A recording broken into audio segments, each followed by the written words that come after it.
It's me, Kara. It's me, Tommy. And today we're going to talk about the coveted talk about that everyone is talking about. Topic, I guess, my bad, is coronavirus. So pretty much we're just here to kind of give you a little bit of information. Yes, we are doctors. Yes, we are health professionals, but we're also not infectious disease experts or experts in coronavirus. Let's just leave that disclaimer there.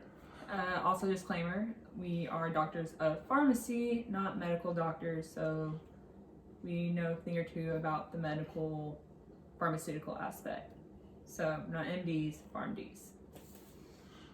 All right. So to start off with the coronavirus, it is a virus like the influenza virus. Everyone's been saying that, and that's something that's kind of been taken the wrong way by a lot of people. So with most viruses, when you go to the hospital, the ER, whatever you do, they're not going to cure it. Even with the seasonal flu, you get an immunization that's to help prevent you from getting that. That doesn't treat it. And if you do get it, you go to the pharmacy, you get Tamiflu or Cefluza or any of the prescription medications. They're not to treat the flu either. They're to help shorten the length of the flu. You want to say something? Yeah, so they, kind of like you said, piggyback. There is no cure right now. There are no true medications to stop the coronavirus currently. And kind of like, again, he said, when you do get the actual flu, they give you Tamiflu, but that's not treating it. That's just to help shorten your duration by 1 day, and that's only if you get on top of it soon. If you're already in the middle of the flu, Tamiflu honestly is not going to help you. Sorry, Tamiflu, but it is what it is. Yeah, so the biggest thing for most people to keep in mind right now at what's going on is, the basic hygiene that has kept you from getting, the common cold and the flu is necessary. And that for most people that practice good hygiene, you're perfectly fine, especially if, you don't have any chronic conditions, particularly any respiratory disorders like, people with asthma, COPD, emphysema, things like that. Because there are people that every year they get the pneumonia once a year. That's just a normal part of their life because they're predisposed due to, being chronic smokers for years or just having other respiratory disorders. Mm-hmm. And so kind of to go off that, like you said, so usually there are higher risk patients out there that are more susceptible to getting the coronavirus. Like you said, people with asthma, COPD, things like that, respiratory diseases. And then you have also people who have other comorbidities, so like heart failure, diabetes, people who have cancer or history of cancer, things like that. Again, you're more likely going to be kind of a higher risk patient. That in general is even for patients who get the flu. Those people put them at a higher risk of developing other things.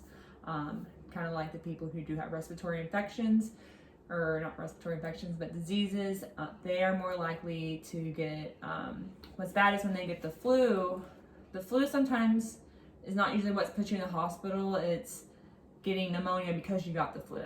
Because it weakens your defense, it makes you have more susceptible to contract bacteria and that gets in your lungs, and that's usually what puts people in the hospital, is getting pneumonia secondary to flu. We can say from what we've seen, again, everything's always constantly changing and the more we see into it, but that's kind of the route that looks like probably coronavirus is going towards too. Not saying that you're going to die because of coronavirus alone, it's because of the secondary infections that you get from because you're weak in the immune system and stuff like that. So again, things to do, if you're usually a normally healthy person, like they say for the most part, you can usually kick it. It's almost like the flu. I'm not going to say it is the flu, but it's almost like it. So things you want to keep in mind is when you get the symptoms like the fever, the aches, stuff like that, again, there's no real treatment for you. So things we like to say is try to monitor your fever. Fever is usually 100.4 degrees Fahrenheit or 38 degrees Celsius or higher. That's considered a fever. So you want to monitor or manage that with some like ibuprofen and Tylenol. And then these are mostly over-the-counter medications. These are your cough and cold medicines. And generally those are going to help you cope with the symptoms. Mm-hmm. Because, you're going to get ibuprofen to help with the fever or Tylenol to help with the fever. You're going to get some type of nasal decongestant if you've got nasal congestion going on, or, a cough suppressant. These are going to help you cope with the symptoms while you have them and get you through till your body naturally fights off the virus. And that's going to be the case for most people that do develop corona that don't have any, comorbidities. Another thing I want to kind of touch on is the mask situation, because that before there was the toilet paper and the groceries and all that, the first thing that went fast was the mask. And in general, masks are a good idea for people that are sick, whether you've got the common cold, the flu, or you've got coronavirus. It's the people that are already sick should have the mask on, and the purpose of that is to protect others who are not sick from getting it, because these things are spread by droplets. So when you cough or you sneeze, it flies a good distance from where you are, and the mask protects others from the droplets. Now, a lot of times, when kids are sick, parents will be told to wear the mask because it's hard to get a kid to understand that they're spreading germs. Those would be the only situations where people who are not infected would be wearing a mask. Otherwise, there's no reason for otherwise healthy person to wear a mask. And I hope people take that to heart and understand it, because if you're wearing a mask and you're healthy, you're not doing anything to help prevent the spread or prevent you from getting infected by somebody else. You're just wasting resources, for lack of better words. And so again, to kind of go back to the ibuprofen and Tylenol. So again, not only do you use that for fever, people use that for pain, things like that, aches, but also just again, kind of piggyback like he said on like people hoarding things. Apparently we've been seeing a notice that there's also shortages with people hoarding Tylenol and ibuprofen. And just because there's coronavirus out there, I know that's our number one thing that we're afraid of right now, but that's not going to stop kids from getting ear infections, babies from teething, things like that, other reasons we would need patients need ibuprofen. So please, guys, do not try to stockpile on these medications, because there's other illnesses. Other illnesses are still going to go on. People are still going to have a stroke. There's people that are still going to get DVTs, which is just a clot in your leg. Things like that. Like I said, kids are going to get sick. Strep throat's going to get some kids. Even though we're quarantining, there are still ways and vehicles for kids and people to still get sick. Like I said, ear infection, doesn't matter. Kids are going to get those anyways. So please don't hoard the Tylenol and ibuprofen, because there are people who are actually going to need it, not because of coronavirus, but because of something else. And again, if you can manage your symptoms at home, please don't crowd the emergency rooms and stuff. Again, I work in a hospital, in which we work in the pharmacy. And honestly, before coronavirus even hit, we were at maximum. Like we were always full with beds, and that's because of just other illnesses taking up beds in our hospital, taking up room in the ER. And again, people are still going to have heart failure exacerbations. People are still going to have COPD exacerbations because we're going into spring. So again, please just be in mind that if you are a normally healthy person, please do not crowd these areas unless told to. I would say call your doctor first and let them know. Usually we don't want people going to the ER and stuff unless you can't breathe, things like that, or you just cannot get the fever, if you cannot keep your fever down with ibuprofen and Tylenol, things like that. Again, patients who have those comorbidities like we talked about, like with the respiratory diseases, those are the ones that need to go to the doctor for the most part, and they're the ones that also need to go to the emergency room. Because again, this virus does attacks the lungs as well. The respiratory system. Basically, yes, the respiratory system. So, like, to surmise everything we've said, we're not advising you to take the coronavirus lightly. It is, at this point, a pandemic. It's, spreading globally. And that's because, what we've realized during this time is a lot of people, before this past week, didn't practice proper hygiene, like washing their hands, after sneezing and coughing or after using the bathroom. Otherwise, they wouldn't need to go out and buy all this soap.